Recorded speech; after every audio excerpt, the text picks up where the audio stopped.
What I'm trying to do is to prepare you guys for your assignment. So, and what we've planned to do is a calculator. So what I'm doing right now is that I'm trying to prep the system for a calculator and try to talk about things that you will need to worry about or you will need to know. Okay, I think we should do a black calculator. Okay, so you can do anything you like. When I mean anything you like, the kind of calculator you want to do, but you should know that your calculator should look like a calculator, right? As a given. For in order not to waste time, I will just use a table. So let me make the color, white, so that I can have, so this is where, or what should I use? Let me just use, as I've said, I just want to make this very fast because we've actually spent a lot of time. You can use container, you can use div, you can use anything.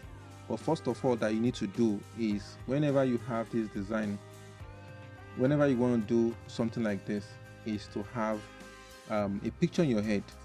And you already know that a calculator, you already know how a calculator should look like. So that one is a given. You don't need to do any research again.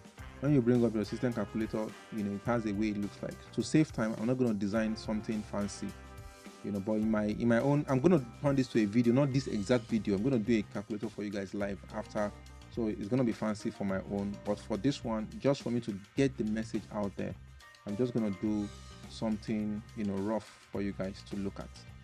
So let me increase the font, because that font I'm not really too happy with it, so that you can see what's going on.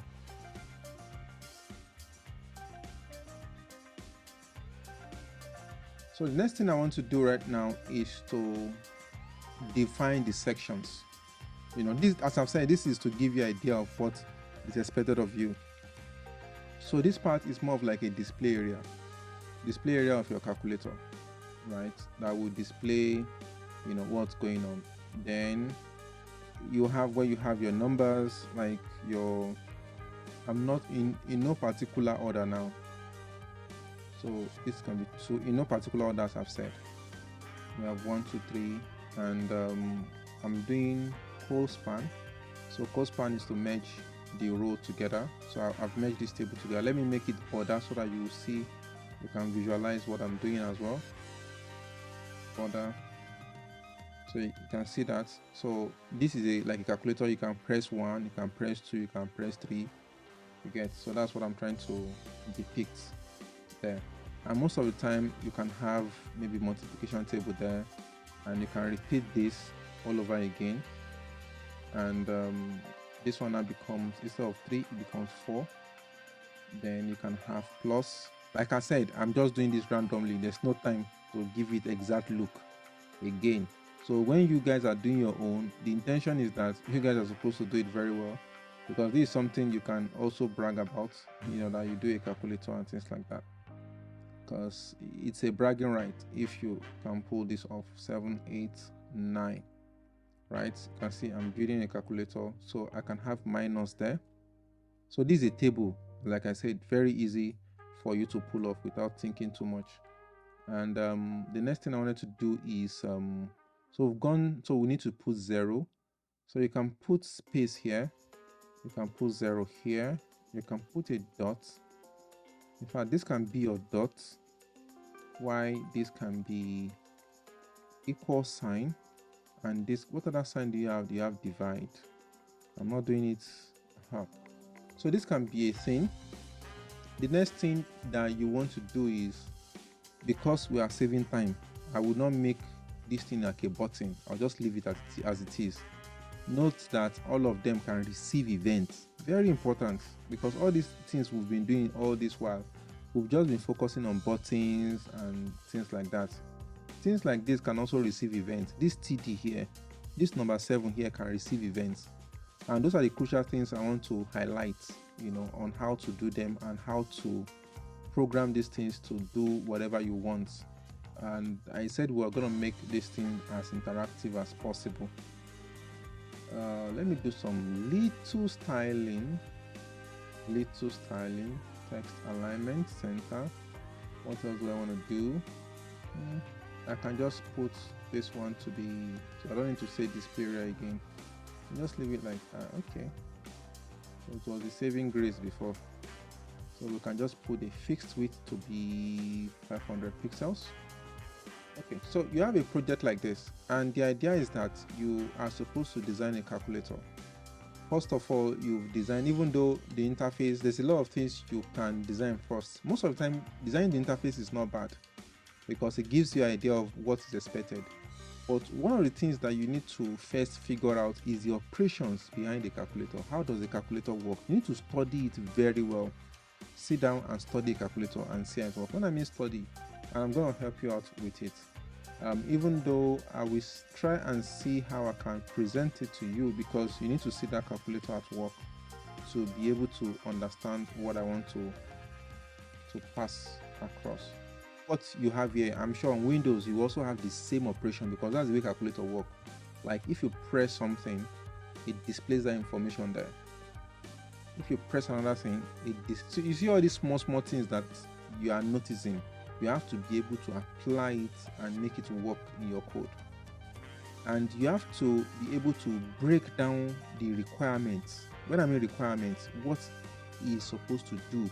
What does the calculator, what is supposed to do? It's way beyond 1 + 1. You have to look at the interface, how it is responding when you put those information. What happens if you press an operator? What's happened after you press an operator? So you need to be able to understand all these features. What happens if you press dots twice or 3 times? Why is it not providing dot? All those little information is very, very important when you are designing an application like this. And the good thing for you is that you have something that you can mirror, you can copy, or you can start emulating, so that you can build up what you want to do. If you look at this now, the way it is, you need to be able to mirror exactly what you have here and translate it to what you have here. Break down the problem one after the other. And I've shown you a normal calculator. And in a normal calculator, there are tons of features that it has.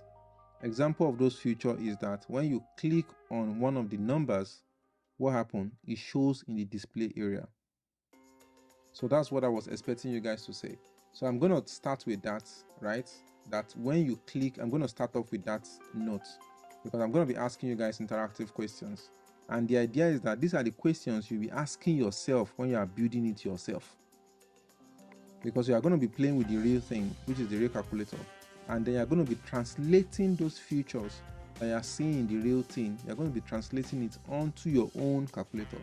You can have it designed any way you want. So like I said, the first thing is ability for you to click on anything here and it translates to this screen. That's the first assignment, or that's the first task. And as you will notice, it's not anything that you click that shows here. If you will notice, it's only numbers that you will click that will feature here. So let's quickly go and do that. I want to do 1 or 2 things for you guys then. I want to hit the main thing. These ones are still easy, right? I want to go to the difficult part. So let me quickly do some things, right? So let me start styling just to make it look good a little bit. So what I'm going to style here, I'm going to call this display, and I'm going to call it display area. And I'm styling it, well, let me give it an ID, because it's going to be a very unique place.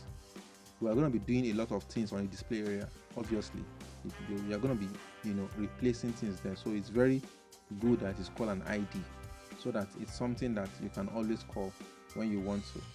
So I want to have this in such a way that the text area text align should be on the right. Okay, that is done. I can also do something like padding, and let me do 10. Okay, so that is fine there. So that is step number 1. You remember that you have to name all the things you want to do, like the area, because JavaScript is going to be affecting it. So what the next thing again we want to be able to do is that we want to be able to click on these guys, the numbers, so that when you click on the numbers, what that means is that these guys are now going to be what? They are going to have an IDs individually. Now this is where you need to put on your thinking cap. There are no single way to do a particular thing in programming. There are many ways you will end up doing these things when you are programming this by yourself. There are so many ways, so you won't end up doing it one particular way. So don't look at my way as the only way, right? It's one of the ways that you can use to implement anything you want to implement. Normally you will do ID, then you can say number one. I'm assuming this is what you are going to do, right? But who can tell us how to, and there's nothing wrong with this. Let's go ahead and write the code. So we're calling this number one, meaning once we click one, it should display here. I'm sure all of you should be able to do this one. Let's go here, and what are we doing? We are first declaring that number one is equal to document dot get element by ID, and that is that. And what we will now do is we're focusing on the click event, right? Add event listener, and we will focus on click. And what should happen on click is that it should set this section. So because we're going to be doing this very well, let's also create the display area available for us to use, and call it document get element. Watch out for your spelling. Some people have learned the hard way.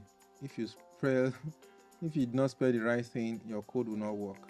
So now inside this our function, we will be able to update the inner. We have inner HTML.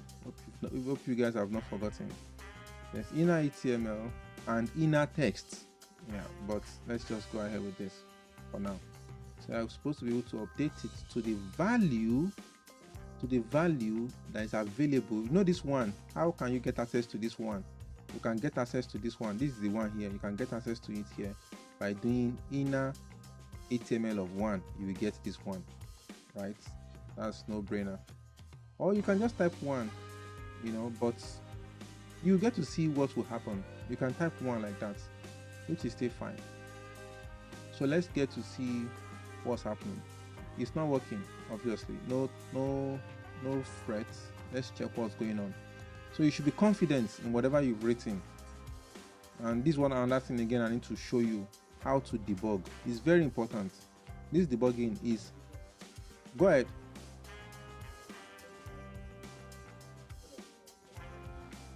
It's dash I use. Yeah, I know it's dash I use. It's not underscore. It's dash. CSS. When you're writing CSS, is a nomenclature thing. Most of the time, CSS you use dash instead of underscore. When you are naming variable in programming, you use underscore, not dash. You can't use dash in naming variable. Do you see what happens? It doesn't work. But in CSS, it allows dash, and it's even easier to express. You will notice that here too. See this thing, text area. Do you see that it didn't say text underscore area? So CSS is more, it allows dash. So that's why I leverage on that and I call it display dash. Just to also let you know that this number ID does not necessarily mean that I have to use the same number ID, just for consistency. So me using this display dash area doesn't mean that I have to use display, just for consistency. So let's go ahead and find what happened, why it didn't work. So let's click here. So it's not even registering the click event in the first place. Our click is not working. So obviously, okay, so we didn't tie it together. We didn't tie the script. So you can see how to debug. See, this debugging skill, I can't emphasize it. And most of the time, that's why I also like doing live classes, so that you will see it as I also try to code and I will see error. So that you say, okay, this thing is supposed to work now, why? And that's a good one that you saw as well, like trying to figure out what's going on. It's a very good way to start, to check what, could be the issue. So we have our source, and our source is app.js. Okay, so let's give it a try again. So we'll click 1 and boom, our 1 is showing. So this is what I want to explain to you guys. Imagine, and again, you can write your code as long as possible, or as I'm looking for a better, like what this lady did is cool. You can write it, and that's how you learn, right? Write it as lengthy as possible. You can replicate your code as possible as you want, but that's why I'm here to coach you and guide you. Say, okay, oh, it could be done this way, it could be done that way, you know. So that's the point. So any way you write your code, as long as it works, that's the first thing you need to address. Let it work. Then we can refine the code for you, and you see the understanding why that was done. Now we'll go back to this part where we say number 1. That means that we're going to write 6 or 10 functions, right, that will be doing similar things or something close to similar, right? So it means I will have to come here and do number 2. Let's do number 2 and see how the pattern will now be. Like, you are now working in pattern. And that's one thing in programming. Programming is all about pattern. Once you have a pattern, you can program the pattern and have something out of the pattern. You see I'm going to program the pattern. So now this now becomes 2. You see that?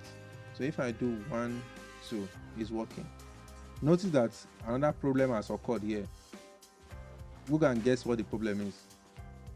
I mean, correct. So it's not supposed to clear the first one, but see, programming is step by step. So that's another problem that you need to figure out, and then I will tell you how to address that problem. But you need to first be taking it gradually. So calculator is one of the most interesting projects that you can ever do. If you can surmount a calculator, you can do anything. If you can learn a calculator, you can do anything, trust me. Okay, I think for us to be very fast, I will just do it like this because of time and not wanting to over-engineer the calculator. I don't want to over-engineer it in such a way that it now looks daunting. Let me do it this way that you will easily understand. Then maybe in my own code, I will now refine it, right? And then you will see the difference. So let's go ahead and do all these guys, like this. And again, you don't have to do it the way I've done it. Or if you see something that is better, you can implement a better alternative to this. And even me looking at this code now, I want to change the code to what I have in mind. In fact, let me change it to the code I have in mind. Because looking at this is looking too not professional for me. So let me change it to the code I have in mind, and let's do it this way.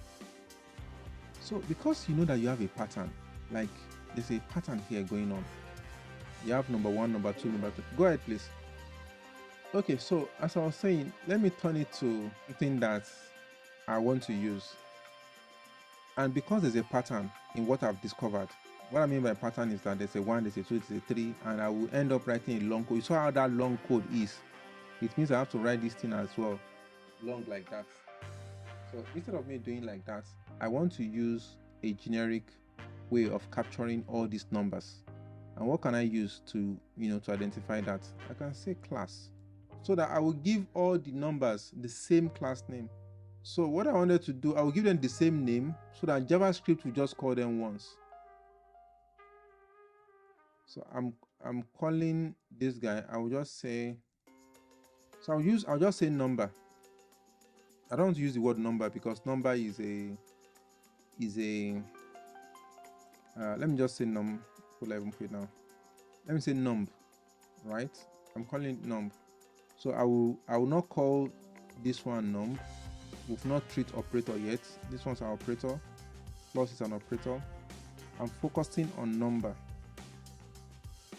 0 is also a number, but a special kind of number.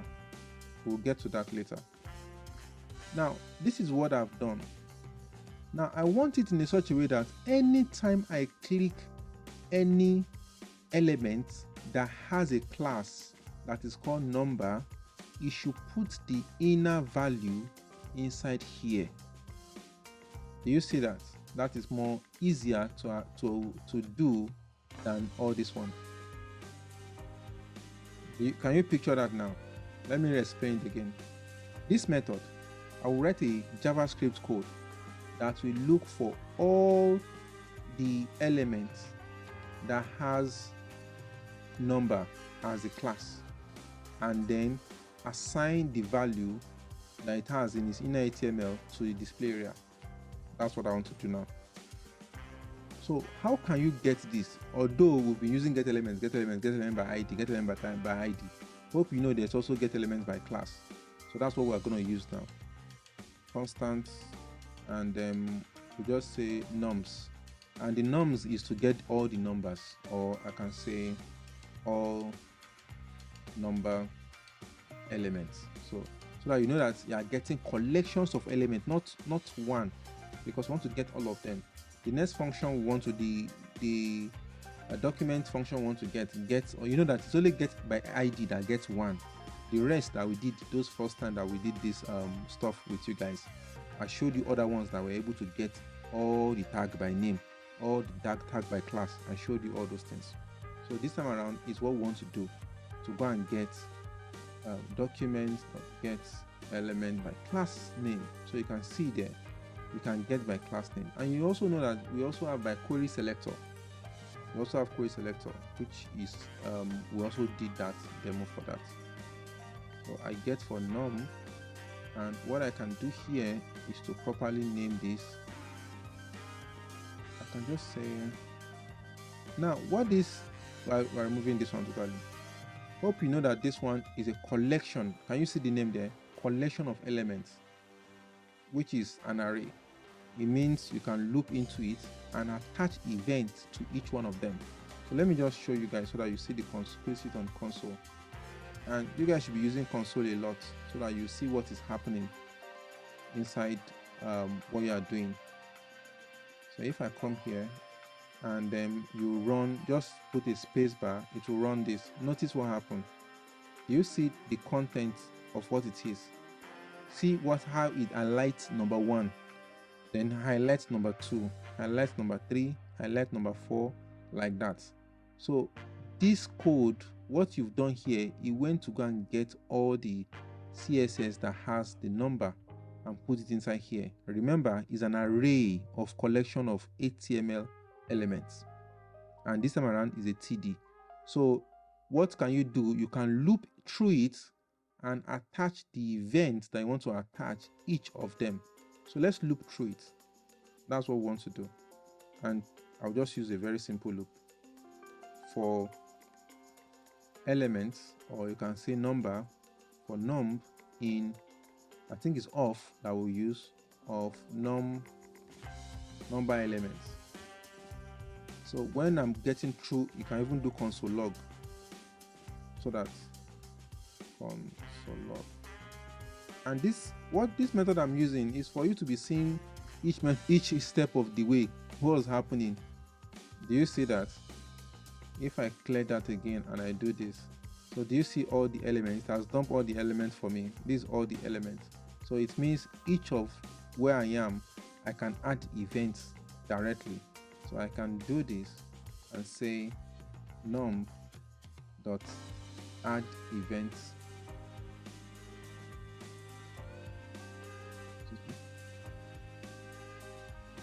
So can you guys see what's going on?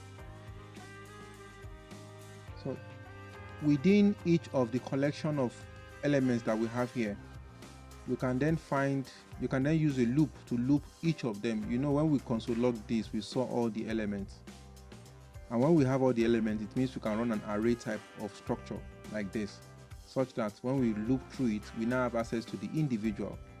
And you can always do let this is equal to this, and it will give you what you want to do. It will give you that information here. This is a variable that we declare now, and then we'll have this. So you can then write your normal event listener. This normal event listener, now when you click this, you know what you want to do. You want to set the information of the display area to be equal to, now how do you know which one you want it to be equal to? HTML. Just to make sure that it's working, if you do this, you know, it's showing the one information there, but you know how to set the contents, because each one of these have that inner HTML as well that shows the right value that you've clicked. So what you can do is that you will just have this. There's two methods you can do. You can have this because that's where you are now, and do, let's use the element here. So I showed you this information the last time. Let me show you again. There's something I want to show you guys here, and that is inside the event handler. That's the information that you supplied. Whenever you run an event, right, like this time I want to click and I click on this, let's say 5. I want to dump something to, I've dumped something to the console now. This part is, there's a particular property that is very important, and that property is called target. I wanted to show you, that's why I brought this up. So that property is called target. This target here is what is calling it that it shows. You can add, you can get back the elements of what you clicked. That's what the target is all about. Because I'm about to write it now, that's why I have to bring you here to see what it's all about. When I access the target, I can then access the inner HTML of the target. So once I click target, it's going to give me all the information and I can access the inner HTML. So let's look for inner HTML. Do you see? Inner HTML is 5. So I want to show you this before I type the code, just to show you where I get all the information from. So if I go back here and I do e.target dot inner HTML. So the question is, what's target? Target is this event, this number is a target. Whatever you clicked and the target is the element that you are not getting the inner HTML of. That's what's happening here. If I click 8, you click 9, you click 6, you click 3, you click 2, you click 1. So now this, I was not supposed to show you guys this. This was taking much of our time because I wanted you guys to use the experience that you have. Normally, like I said, because I looked at the code and I say, wow, this is so not too good for me to even show you like this, that this is how it is, you know, because I've been teaching you guys for a long time and I've done this before. Funny enough, I've done this code before. We've done this kind of code before where we got the elements and we display it individually. So that's what we have on this. And I want to show you, let's move very quick. Let's move very quick to the next thing. The next thing I want to show you guys is how do you then, or rather I will ask you the question instead of showing you.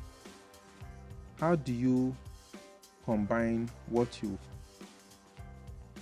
typed?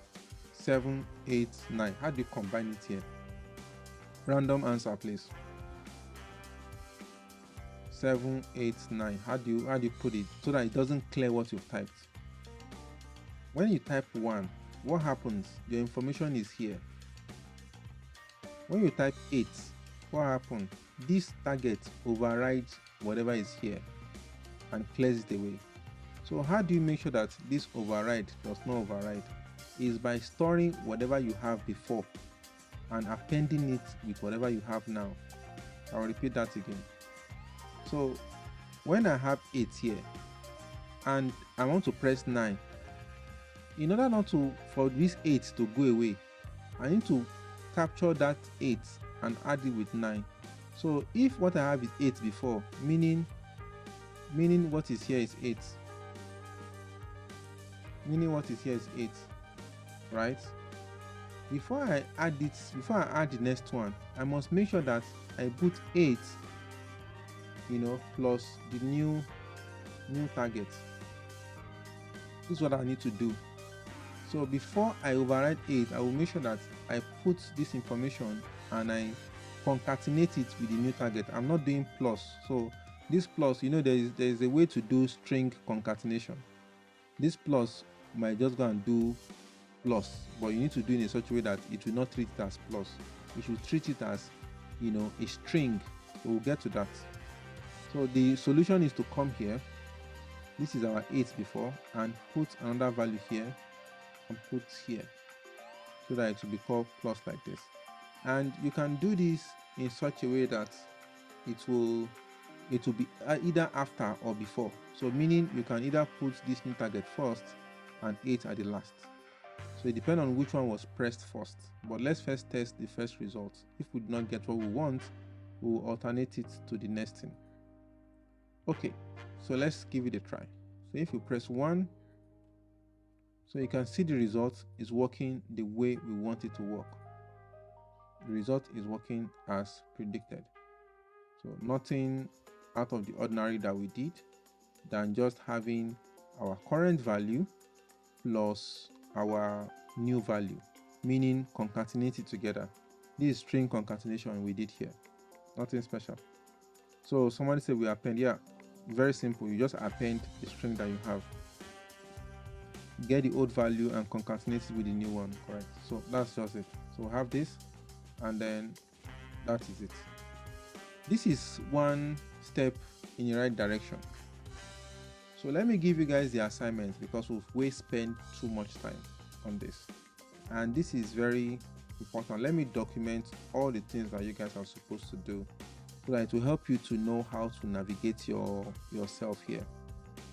Number 1, we've already been able to concatenate. Number 1, don't allow to precede a number. So we have to put the example, e.g. 0221. So you can't have 0221. 0221 is not a number. It's either it is 221, not 0221. So task number 1, you should not allow that. Task number 2, implement operator, meaning you should implement these operators: times, plus, minus, and divide. You can just start with 1. Once you start with 1, whatever you are able to achieve with it, you implement it. The first thing should be to design your own special look and feel, your own special UI calculator. So it should carry your own distinct look. So don't really copy anything out there. You can design your own. Take your time to design your own interface or your own calculator. Take your time.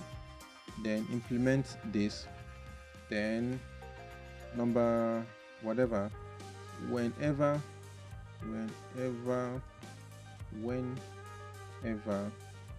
you press your operator and enter the second value, the first value must disappear. So let me explain what that means. So if I press this, for example, now I press 25 or 52 and then I press plus, whenever I initiate another number again, like 9, this thing should go away. Like that 052 should go away. It should be ready for 9. So just like a normal calculator, whenever you press in calculator there are 2 values that the calculator works with always. The first value is waiting for the operator. After you must have captured the first value, immediately you put the second value, or rather immediately you put the operator, the system knows that it's waiting for you to enter the second value. So what then happens is that the first value disappears from the screen, and then you end up with the second value, imputing the second value. Check out all calculator. That's the way they work.